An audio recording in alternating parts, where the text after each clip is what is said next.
বুধবারে অনেক অনেক শুভেচ্ছা। আমার ছেলে খাবার নিয়ে চলে এসেছি। দেখো, কাঁকরেল ভাজা, আলু ভাজা, এই মুগের ডাল করেছি। সবে রেডি করছি, এখনো কমপ্লিট হয়নি গো। আর করেছি কুমড়ো শাক, আমার গাছের কুমড়ো শাক করেছি আজকে।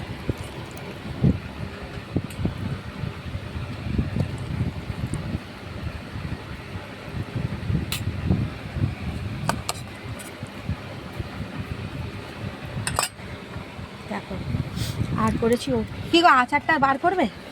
পাঁপড় দিয়ে দিই। আর আজকে আচার, এখন তো আমরাও শক্ত হয়ে গেছে, ছেলের খাওয়ার প্রবলেম হয়ে গেছে, আমটা খুব একটা আর কি পাওয়া যাচ্ছে না।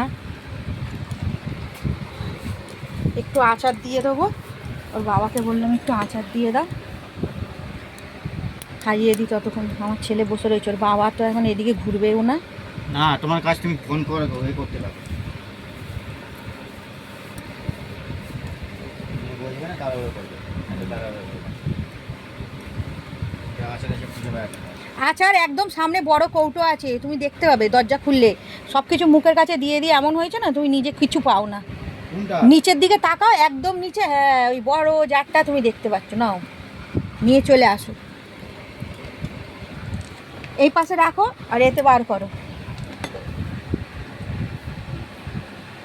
এত বড় আচারের জায়গা দেখতে পাই না আমি, ওর জন্যই আচার করে রেখে দিয়েছি। কি করে সব সময় এ হয় না। এই যে এইটা নয়, এইটা নয়, এখান থেকে নাও, এটা পেছনটা দিয়ে। ওর জন্যে আমি বলি করে রাখি মিষ্টি আচার, ও তো ভাত খেতে পারবে। ভাত ফেলে দিল। নাও আলু ভাজা দিই, নাও। কী নিয়ে নেবে, কী দিয়ে নেবে? শাক দিয়ে নেবে?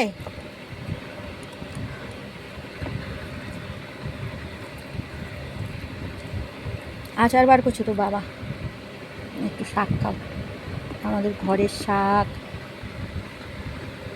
ও একটু ডাঁটা খাও না, মিট্টি মিট্টি করে রান্না করেছি আমি। শাকটা এত সুন্দর, দেখো সবুজ হয়ে রয়েছে এখন, এই দেখো কালার চেঞ্জ হয়নি। এর জন্যই বলে কি বলে আর কি, সারের জিনিস আর এমনি ঘরের জিনিস আলাদাই। আচ্ছা দাও না, একটাই থাক, একটাই থাক, আর দিতে হবে না। না, একটু ডাল নিয়ে নি আমার, ডাল দিয়ে একটু খেয়ে নাও, ডাল দিয়ে আলু ভাজা দিয়ে। ডালটা একটু সেদ্ধ করেই ফোড়ন মতো দিয়েছি, একটু ডাল খেয়ে নাও। আর আমাদের করেছি একটু ডিমের ঝাল।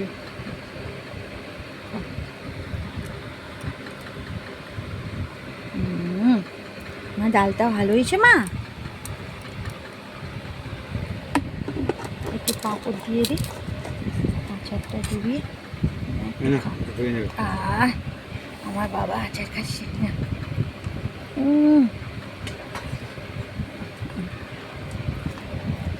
কি করবো বলো, বলো বাবা, বলো। আমার মাম্মা করে রেখে দিয়েছে, আমাকে দিচ্ছে, আমি খাচ্ছি না।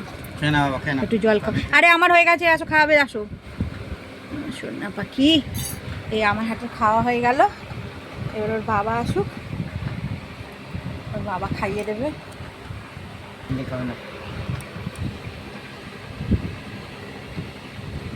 ওর বাবা একটু খাইয়ে দিলে শান্তি, ওর বাবার শান্তি।